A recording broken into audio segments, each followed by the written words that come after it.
Biyaheng Zambales muna tayo ngayong weekend. At medyo madilim pa nga nang narating namin ang Masinloc Municipal Hall. Dito kami susunduin ng monster jeep or monster truck na to going to the newest tourist destination here in Zambales. At ito na nga ang Coto Mines. Honestly, medyo hassle yung pag-asikaso ng permits, nakakapagod mag-drive at magluto at kung ano-ano pa. Kaya naman nag-joiner na lang kami para hassle-free ng travel. By the way guys, this is an organized tour hosted by Kapitana The Explorer, a DTI accredited tour provider based in Manila. So yun, 2 hours daw yung monster truck ride natin. So monster truck kasi yung gulong ng mga jeep na to is pang-truck. So yan, so more on rough road daw. Again, 2 hours yan. Doon na lang tayo sa loob kasi syempre may back pain tayo. Ganun talaga pag tito ka na. Maliban sa rough road ang dadaanan papunta sa Coto Mines, may pag-ulan-ulan din kaya naman medyo maputik ang kalsada at umaalog-alog kami sa loob ng sasakyan. Sing shaky ng relasyon nyo. Uy! Nung umaraw na, nag-topload na din ako to see the beautiful cinematic landscapes with vast green trees. Put all your stuff away and check out for the day. There's no time to waste when it's 100 degrees. Burns under my feet. Won't you have a drink with me? On our way to Coto Mines, madadaanan ang Coto Chromium Mine found in 1925. At sabi ng mga lokal, ang pangunahing minimina dito ay chromite. Kaya naman, hindi nakakapagtakang may small community kahit medyo remote yung area.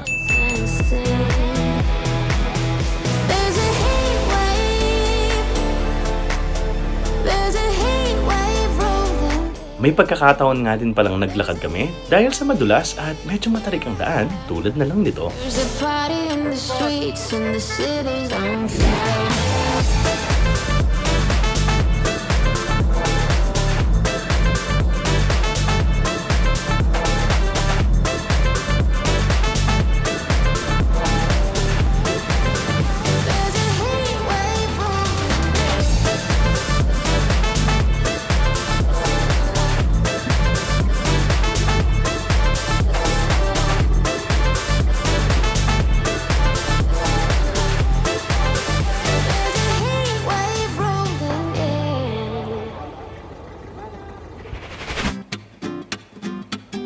Welcome to Happy Sunshine Camp. Yan binasa ko na para sa'yo. Wow!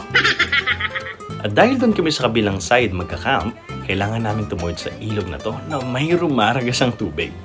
Yung mga kasama namin may magbabarkada, magkakatrabaho, at syempre may couple din na talaga namang mapapasana all ka na lang.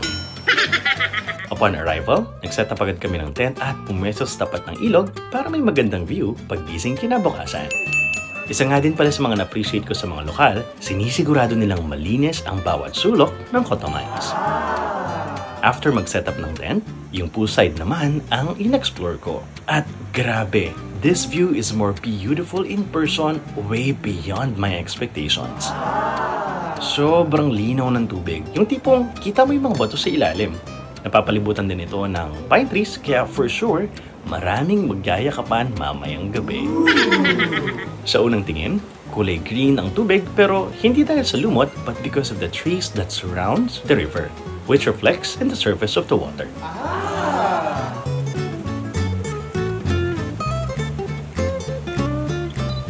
Sila nga pala yung mga unang nakilala namin dito at nakwentuhan during our first day. And then sila naman yung mga nabudol ko to subscribe to my YouTube channel. Para magat tayo vlog. Vlogs po. M-A-C-K-O-Y Vlogs. Uy, nakakaya naman. So, kung hindi ka pa nakaka-subscribe, alam mo na yung gagawin mo. Uy! Nga pala, you can also see my contents in different channels as follows.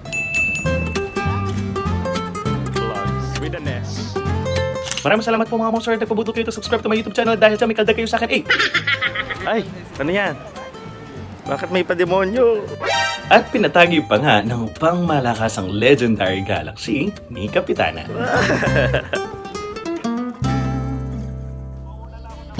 Underwater shot muna tayo using our Insta360 X3 Invisible Dive Kit. Kasama ang mga bagong tropa.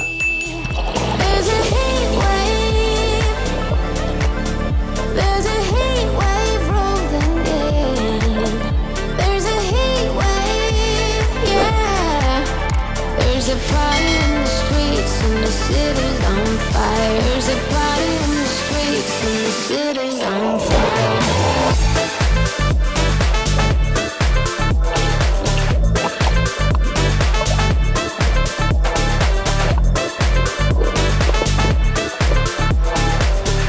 Kung gaano kalinaw ang tubig sa surface, siya ding linaw underwater.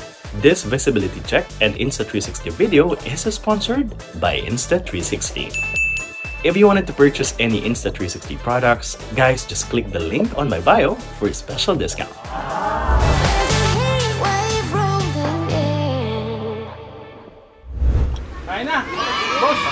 Pila na kayo, pila! At tumigil ang mundo nung sinabing kakain na.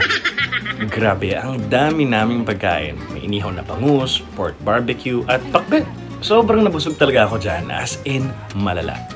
Kakatapos lang ng lunch pero nagpe-prepare ulit sila for our dinner. Grabe, dito ko lang sa tour na to naramdaman na special ako. Uy! But seriously, hindi talaga kami pinabayaan at alagang-alaga kami ni Kapitana. Kaya naman, highly recommended tour organizer ko talaga siya dito sa Coto Mines. Imagine for just 2,800 pesos, wala ka nang iisipin kasi kasama na lahat ng nakalistang yan. As in lahat yan.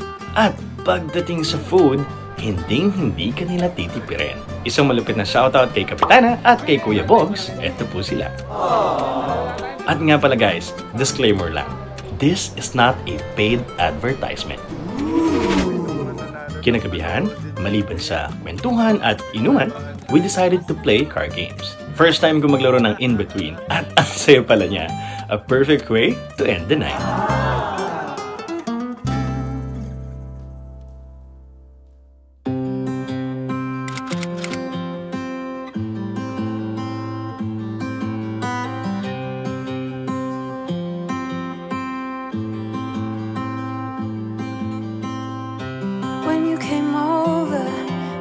Was on its way out. I wasn't sober and I was thinking out loud. I spoke of your bravery, your wit and audacity of coming over and letting go of it all. Please move close to me.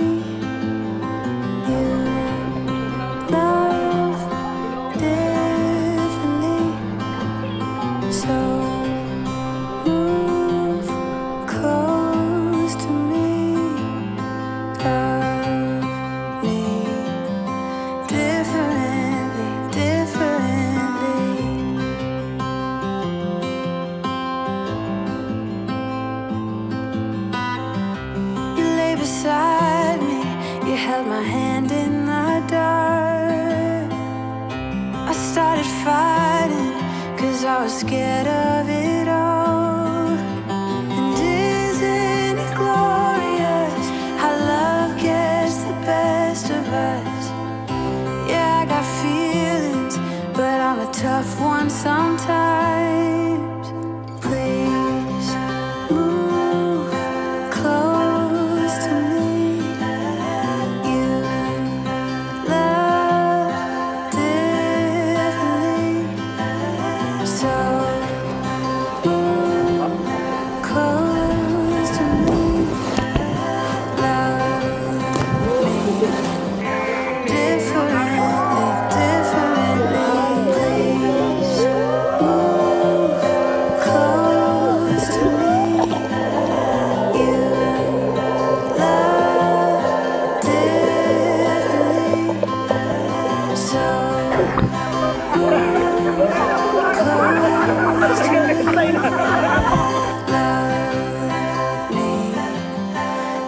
Love me differently.